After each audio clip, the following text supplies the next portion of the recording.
Hello, I'm Chris Williams. Welcome to my video blog. In a moment I'm going to be blogging about the sport which happened on Sunday the 7th of November 2010.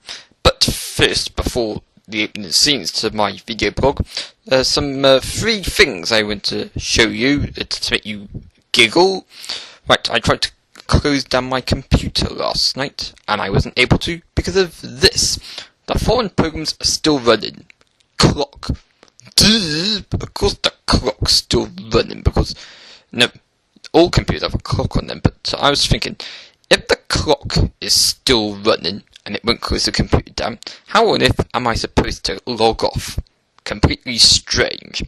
And talking about strange, here are some strange emails I've had in my spam box recently from Pussy Lips. Very strange. Hello to Mr. Pussy Lips, whoever you are.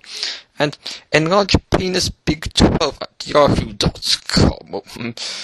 I don't need any service from them, but I encourage you to send them an email yourself to find out what they're all about.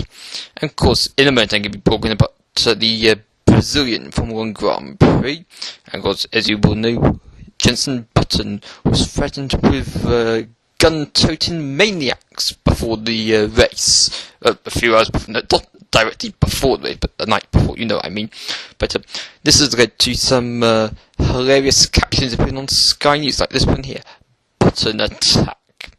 Very strange sounding. Okay, on with my blog.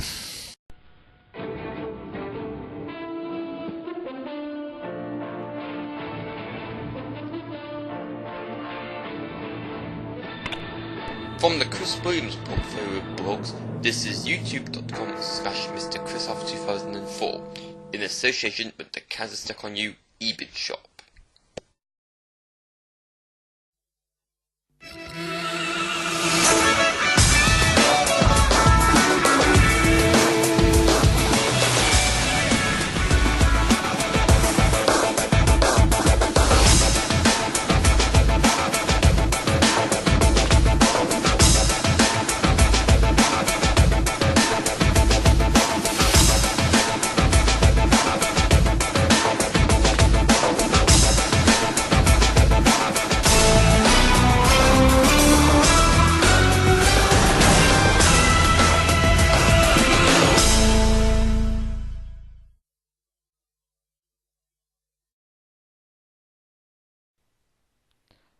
When you think about it, it's fascinating how much Spanish sports stars dominate the world of sport these days. Starting off with MotoGP, which happened at the Circuit Ricardo Tomas on Sunday the 7th of November 2010. The race was won, of course, by Jorge Lorenzo, the new MotoGP world champion.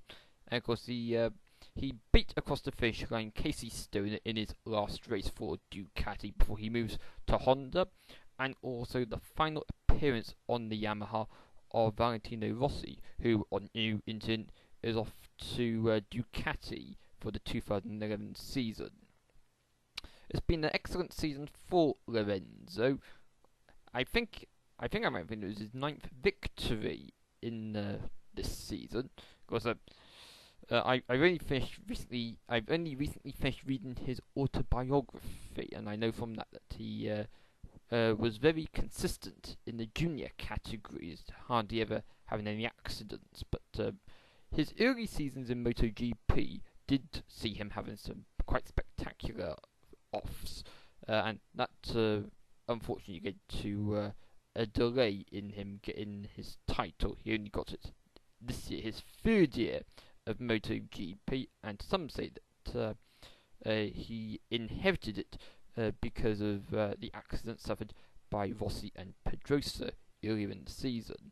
So I'm very much looking forward to the 2011 season, where I think that Jorge will defend his title, largely because of the others getting used to their new equipment, with Rossi and Stoner, the main challengers, going off to new teams respectively. Pedrosa, of course, staying with Honda. It would be down to him to have the early momentum to challenge Lorenzo. Because Pedrosa did pose a big threat to Lorenzo in those rounds where Rossi was absent. But I like Lorenzo's never say die attitude, and indeed Nico Hulkenberg at the Brazilian Formula 1 Grand Prix was a lot like him in the early laps of the race, where with his obviously slow Williams, he had to try and defend himself against people like Alonso, who were trying to overtake him. And I'd say he done a very good job of it, but inevitably he fell further down the pack as time went on. I was concerned there was going to be an accident with Nico Hulkenberg closing the door at the very last moment.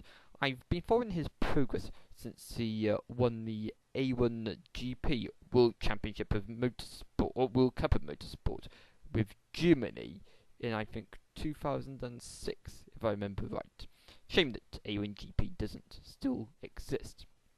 But I think that Hulkenberg is a big talent for the future. But he was no match for Fernando Alonso, the second Spanish sports star who I seek to talk about. He's now 8 points ahead of Mark Webber going into the final round of the 2010 Formula 1 season in Abu Dhabi, which will be happening a week on from when I record this video. And I understand that if Webber wins the race, then Alonso has to finish second. But if Vettel wins, then Alonso only needs to finish fourth. But as you might have seen in a previous video blog that I posted, I think that the title is there for Alonso to take. And quite fascinating seeing that he was miles back at the time at the Belgian Grand Prix in mid-season.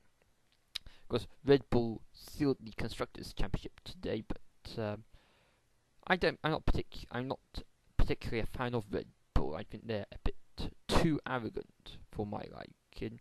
You could say that about Ferrari, but I think that with Stefano Domenicali now in charge at Ferrari, and with him doing a lot of press work with the BBC here in the United Kingdom, he's got a lot of my respect. So I would like to see Ferrari win this year's title with Fernando Alonso. And of course, you might be thinking it's controversial that he benefited from Massa getting through at the German Grand Prix, but although I'm not too keen on team orders, no, all he inherited from that was 8 or so points. Of course, that's the gap now between himself and Webber, so that's 8 very important points, I would say. The third Fernando that I wish to talk about, of course, is Fernando Torres, who has been off the boil in recent times, but he scored 2 fantastic goals for Liverpool, the football team I support, in the big match against the league leaders Chelsea today. Chelsea were not expecting that. In fact, I wasn't expecting that actually. I didn't see the match when it happened, but I was busy watching the Formula 1. But I've seen the highlights, and the second goal was excellent, and it gives fresh momentum to Liverpool as they aim to challenge for the Europa League spots. And of course, with it all being close this season, who knows, we might get one at the last Champions League positions. I think we're now only 10 points behind Chelsea, so that's 3 victories and a draw, so anything is possible. No, we need to go on a steady run of victories and hope that everyone else slips up. It's possible, because if we start losing matches, you'll go the other way. I think that there's only 5 points now between Liverpool and the bottom club, so quite a lot to play for. Fascinating that with 11 matches played so far, and of course 3 points for a win, that's 33 points available maximum, and most clubs of course have got an average of 16 points, and of course 33 divided by 2 is 15 and a half. No, 16 and a half. So you see, I know dodgy maths there. Call myself a physicist, but interesting that the majority of the clubs in the Premiership table at the moment have only got half the number of points that have been up for grabs. So it's a very close season so far. So Yes, I'm a fan of Jorge Lorenzo, and I'm looking forward to seeing him defend his title in 2011.